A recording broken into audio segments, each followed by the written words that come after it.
So I watched that joke of a video that I made about why you might bother learning Latin.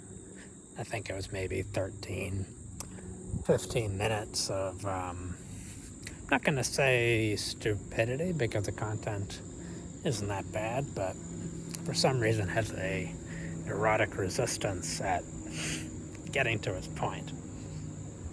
But yeah, I want to say that learning Latin, again, it doesn't enable you to talk with anyone who already speaks the language because effectively nobody speaks it. So yes, you can role play and pretend to speak Latin. You want to preserve Roman culture, or I don't know, engage in church Latin in some way or another. Cool. But I think, again, the importance of Latin is really what it enables you to make.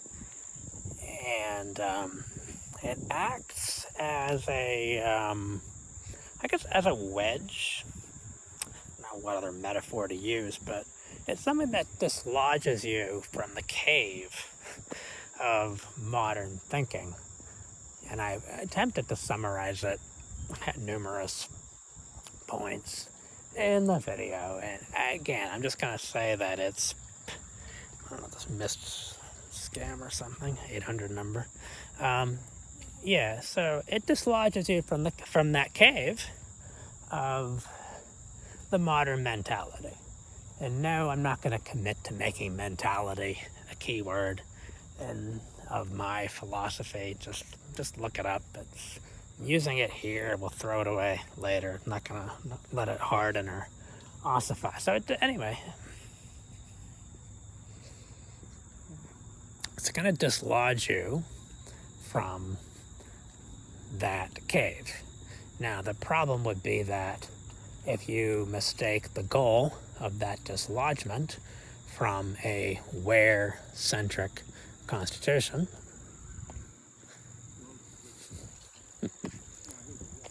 enjoy. Yeah, if you mistake the goal of your dislodgement from that where-centric constitution to merely be what? To fall back, to regress to the ancient way of thinking, which, again, I know a way of thinking, it makes it sound Cartesian, even though it's not. They talk about logos, which is primarily speaking, not thinking, but that aside, the point isn't to enable a recrudescence or a restoration of Latin or the Roman Empire or anything like that so we can think Apollinianly. Great.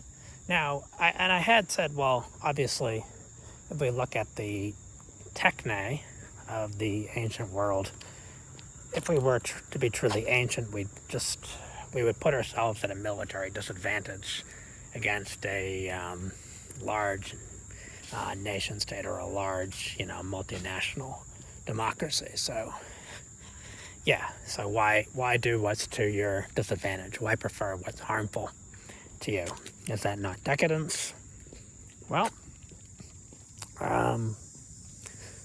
yeah, man has some fundamental need for living myth, or Schopenhauer would put it, man's need for metaphysics, and so on. But think in simple Freudian terms, it's just a psychological debt. Maybe it's a symptom of, I don't know, theism. I'm not going to say it's monotheism, but, burn 10% of the meat, burnt offering for the gods. But maybe you don't feel bad. Maybe you don't feel guilty. You're just so thankful because this life is just so wonderful. And I don't really have anyone to thank, or I don't have anyone to whom to give thanks, because my gratitude for this abundance is just so extraordinary that I have to make up a god for my drunken overfullness of gratitude. Nietzsche, I'm tempted to paraphrase something Nietzsche said, or Nietzsche. So, anyway, the point is not to, escape from one cave. Let's call it the modern, or call it the Cartesian, because again, Naming ways, styles by times, it's stupid because you're mistaking something that's adverbial, or how something's done, how speaking is done, let's say, or whatever, thinking. And yeah, you're not really appreciating the adverb, so we could call it, where-centric thinking, or even throw the label Cartesian on it. So you don't want to escape from one cave or one prison just to fall into another with obvious limitations. Now, notwithstanding, I do think that compared to the moderns, the ancients are linguistically genius. They are linguistically superior to modern mankind. So, yeah, the Romans are linguistically superior, let's say, to the modern Germans or the modern English, whatever the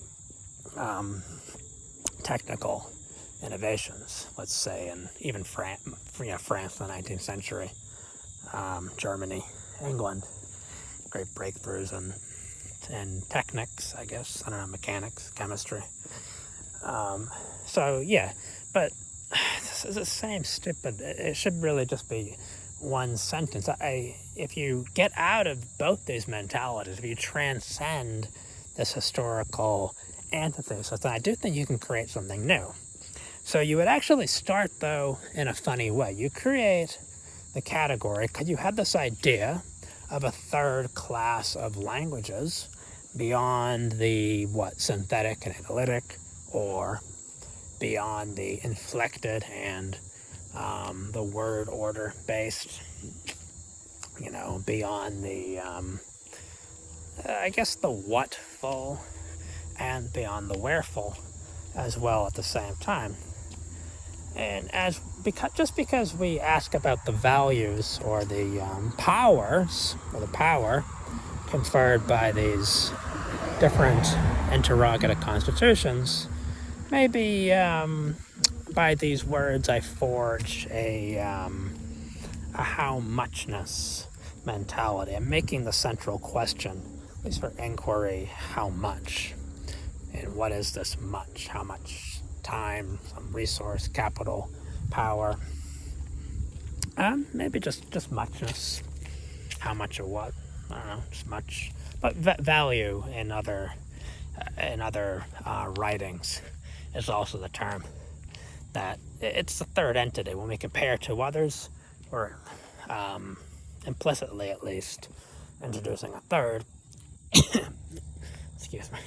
That's value.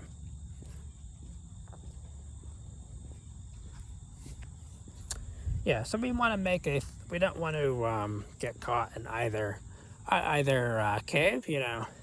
Each one has its advantages and disadvantages. Ideally, if necessary, we'd be able to run both as like programs. You can run another program as a subroutine or one program can run another as a subroutine.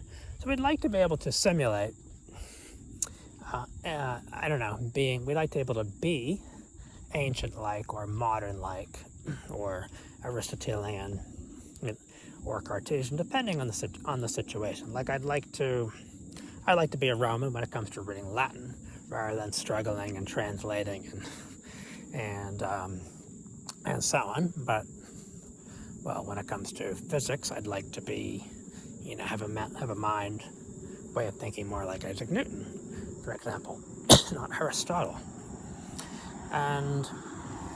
But yeah, so the idea is that we create a third category of language, but without any specific or known individual. So it's kind of like a search.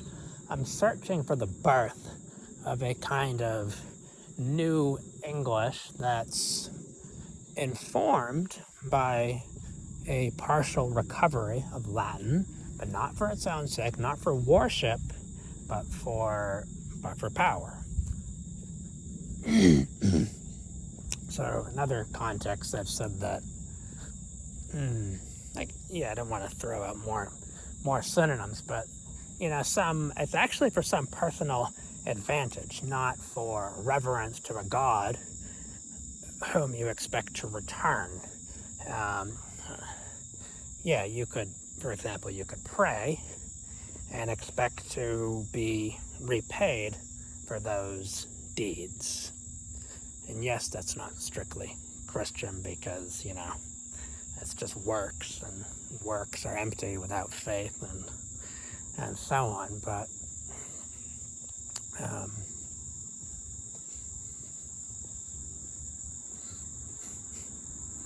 yeah, so anyway, modern languages, even though they have differences, they all fall into a class of thinking, just as I think the classical languages, whether Latin or ancient Greek, they also fall into a distinct class of thinking. And if we just summarize this in Spengler's terms, Spengler uses Apollonian or Apollinian for what's typically called ancient, I guess, or classical. And he uses Faustian, in fact, for modern man, with his, I guess, astronomy.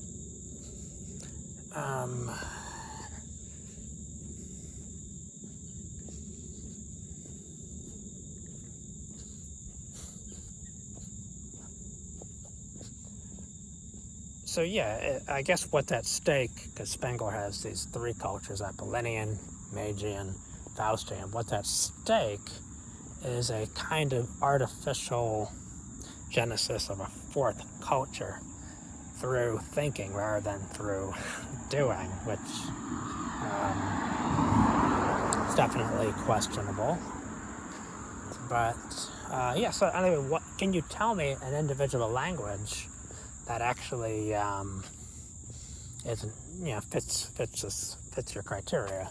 And obviously, I'm speaking English now, but if you criticize the modern interrogative constitution, you don't just fall into the ancient one, say, oh, well, whatness is better than wherefulness or whereness, so, I'm just gonna make up my own language, throw endings onto the words, and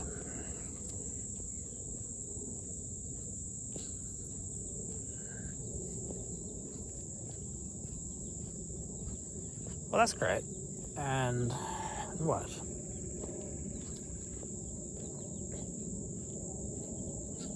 Well, yeah. So, yeah. Through this advice, you can at least avoid thoughts, and I don't care if it's English or whatever. If you're using subject, verb, object, whatever, you can at least avoid thoughts that repeat the implicit premises. Assumptions of the Constitution, and perhaps that would help you. But what's lacking? So just as an individual language in this hypothetical third or fourth class is missing out, independent of any cave, be it modern or ancient, using temporal labels. So just as an individual language, it's lacking. It might have to be made, and maybe it could be made through reflection on natural language and mechanical. It's not all about humans speaking. It's also humans interacting with machines and, becoming more than merely human by making artificial teachers who could teach them, train them in ways that a human could never do, simply wouldn't have the patience to do. But anyway, as far as I know, no individual language has arisen, and yeah, do you really expect natural evolution to produce such a specimen? Typically in software, howdy. Typically in software, we joke around about evolution because without, yeah, without too much governance, I don't know, systems decay. Yeah. So, but a breather.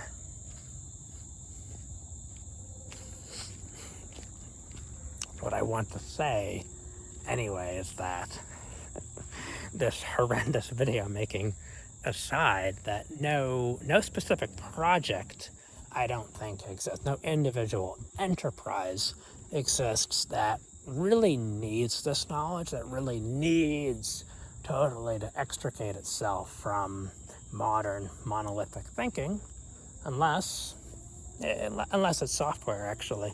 So, yeah, unless it's software, so cloud architecture, I suppose a pretty abstract problem, not widely known, but yeah, that might actually be it. So resistance to organic monolithic architecture, and that might actually be a start.